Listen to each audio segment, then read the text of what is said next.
Recapitulando, o que eu falei para vocês aqui é que o teste T para média aqui no Jamov, ele dá três tipos de teste: as independentes e as emparelhadas, quando a gente fala em duas amostras, tá? Independentes e emparelhadas, as duas primeiras. E a terceira é para uma amostra. Uma amostra a gente já fez, a gente já acabou de fazer. Aí as independentes, o que seria? Seria a gente testar duas amostras diferentes. Eu quero testar se o IMC dos homens é maior do que o das mulheres, ou se eles são iguais. Vai depender do nosso interesse. Então vamos lá, vamos testar isso. Eu vou clicar aqui, ó, teste T para amostras independentes. E o que a gente pode testar, Luciano, em relação ao IMC? Se o IMC dos homens e das mulheres, ó, cliquei aqui no IMC, aí já vim para a variável dependente, e repara o seguinte, que já tem um negócio a mais aqui do teste para uma amostra, né?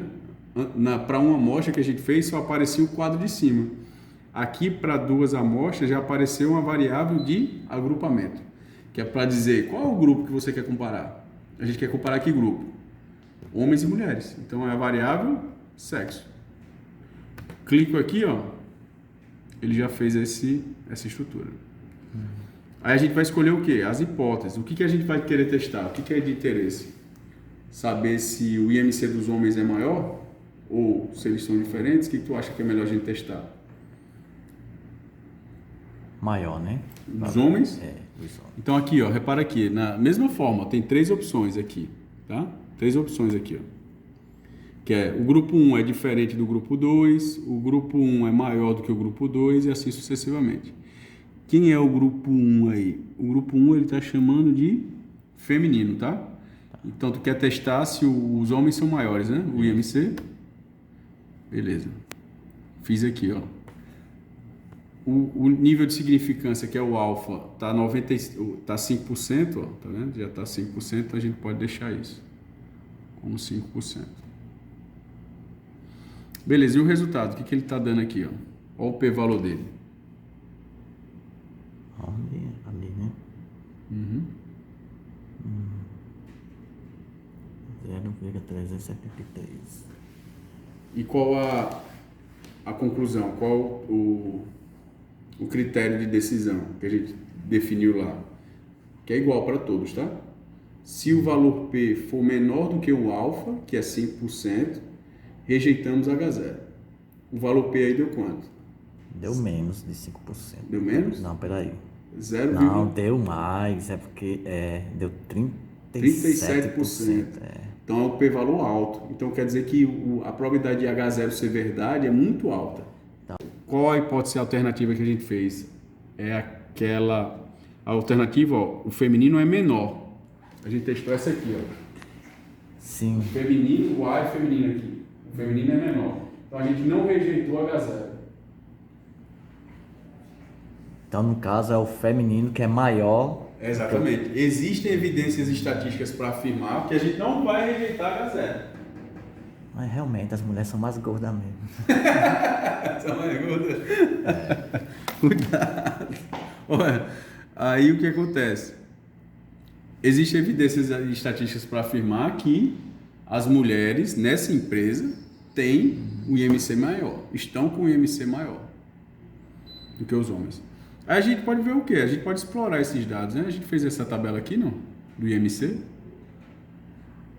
Fez aqui, ó. Vamos separar por sexo? A gente pode separar isso aqui por sexo. Ó, tá vendo? Tá. Se eu clicar em qualquer resultado dessa tabela, das tabelas que aparecem, Luciano, se eu clicar em qualquer uma delas, ele transforma e a gente pode editar. Percebeu? Clicando aonde? Se eu clicar em qualquer tabela dessa, eu cliquei aqui. Ok. Aí ele já muda aqui, ó. Aí eu posso editar. Ok. Aqui ele tá sem a separação por grupo. Tá vendo? Aí eu vou colocar agora. Eu posso botar. Coloquei, ó, ele já separou por grupo. Deixa eu tirar o número de omissos. Ok? Então a gente faz essas estruturas. Ah, mas tem um detalhe, ó. Tem um detalhe aqui.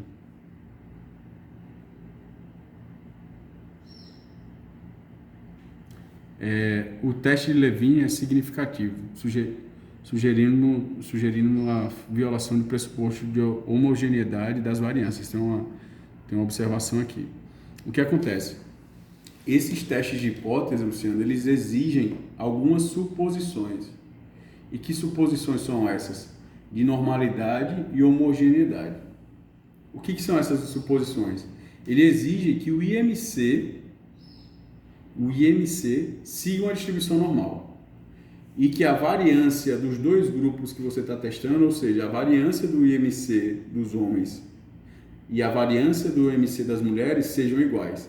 E esse teste de Levine aqui, ó, que ele está descrevendo, ele testa a hipótese se as variâncias são iguais. E ele está dizendo que elas não são. Então a gente não pode aplicar o teste T. Entende? Então, e qual a alternativa? O teste T é um teste não paramétrico, é o teste paramétrico. E como as suposições foram quebradas, o que a gente faz? A gente vai para o teste paramétrico, esse aqui, ó, que é o U de Menuide, né? Aí quando você clica aqui, ó, ele já aparece na tabela esse teste. O teste de hipótese também, não paramétrico. E o que acontece? É a mesma ideia. O p-valor foi altíssimo também, é 0,54.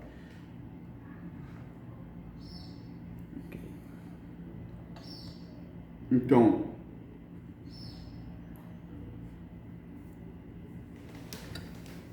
qual a conclusão? Ó, repara o seguinte, a mediana do... Se a gente pegar o box plot, vamos gerar um box plot aqui desse...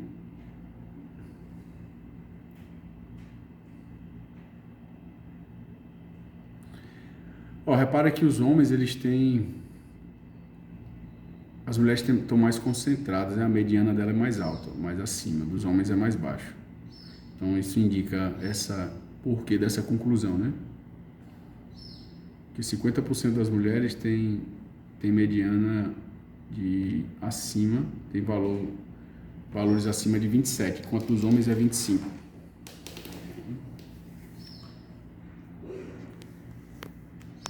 Então esse é um teste de hipótese, né?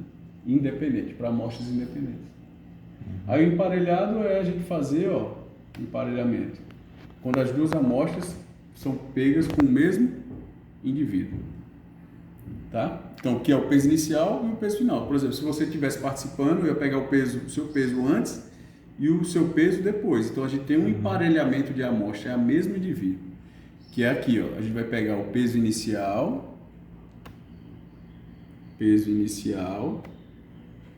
e peso final. Tá vendo que ele está relacionando aqui, ó, duas variáveis? Para o mesmo indivíduo são duas variáveis.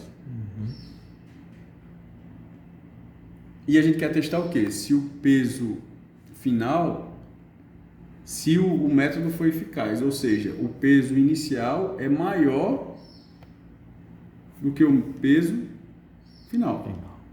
Que é a hipótese alternativa 2 aqui, ó, tá vendo? Essa segunda. A medida 1 é o peso inicial e a medida 2 é o peso final. Aí a gente vem lá aqui, ó, na tabela, no resultado, quanto é que deu o p-valor?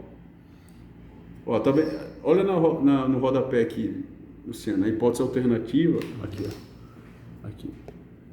Ó, a hipótese alternativa é a medida 1 menos a medida 2 é maior do que 0, ou seja, a medida 1 é maior, né? E a gente rejeita H0, ou seja, qual a conclusão? O p-valor, ó, deu muito pequeno. Aqui assim. Olha o p-valor como deu. Deu muito pequeno, deu menor do que 0,001. Tá? Deu menor do que 0,01. Aí dá para ser quanto?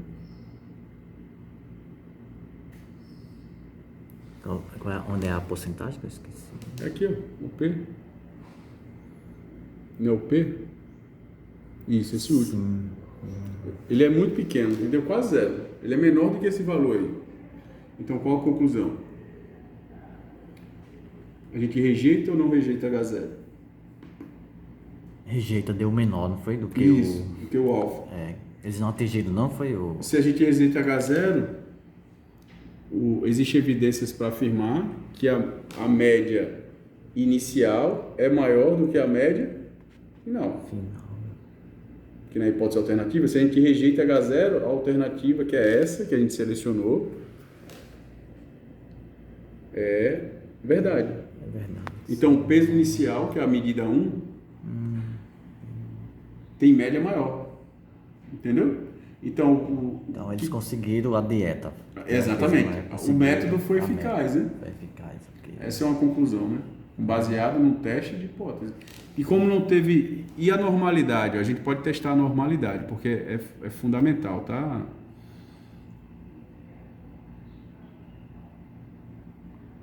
Os dados não são normais, ó. Eles não estão seguindo a normalidade. Para ser normal, esse gráfico aí, ó, deveria ter ali, os pontinhos deviam estar seguindo essa linha. Então, eles não têm normalidade. E aqui, ó, esse teste Shapiro-Wilk, ele também testa a normalidade. A hipótese nula é, os dados, o IMC segue uma distribuição normal, ou seja, a curva dele segue aquela estrutura da normal. Aí, como o p-valor é pequeno, a gente rejeita H0. E o que é o H0 para o teste de Shapiro-Wilk? É que os dados não são normais. Que os dados são normais. Então, a gente vai rejeitar essa hipótese. Então, a gente pode aplicar o teste T? Não. Só se a amostra for grande, mas a amostra é pequena, né? Então, o que a gente faz? A gente vem, ó, e aplica esse outro teste, que é o de Wilcox, W. Wilcox, que é um teste não paramétrico. Quando a normalidade for rejeitada. Aí, quando eu clico aqui, ó, ele já mostra também o teste W de Wilcox. Mas a conclusão também é a mesma. Ou seja, o método é eficiente. Então é isso que você vai fazer, são essas mesmas ideias.